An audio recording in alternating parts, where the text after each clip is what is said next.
A major road construction project is still unfinished, with a mess for drivers and business owners. Tonight, residents in Wylie get their chance to demand some answers from city leaders.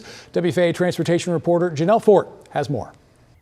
On Wylie's city council agenda tonight is the McMillen Road project, as well as the frustrations from residents and business owners who say that they have been left in limbo. It's been more than a year of delays, detours, and now there's a legal battle brewing.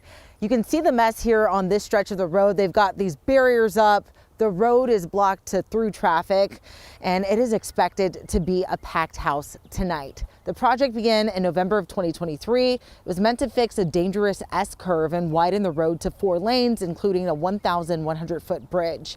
But in March of last year, the U.S. Army Corps of Engineers issued a cease and desist after discovering construction had started in federally protected waters without the necessary permits, which is in violation of the Clean Water Act. Since then, the city's been trying to catch up, filing after the fact paperwork and working to address environmental issues.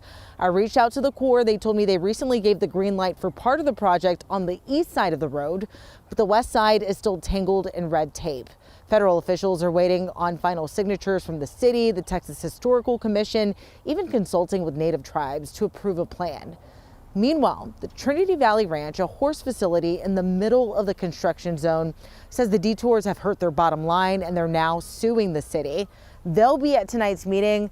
Also on the agenda, the city council will meet with the city attorney behind closed doors to talk about strategies and next steps for both how they'll move forward with this road project as well as that lawsuit. Again, that meeting starts at 6 o'clock tonight. Reporting here in Wylie, I'm Janelle Ford. Back to you.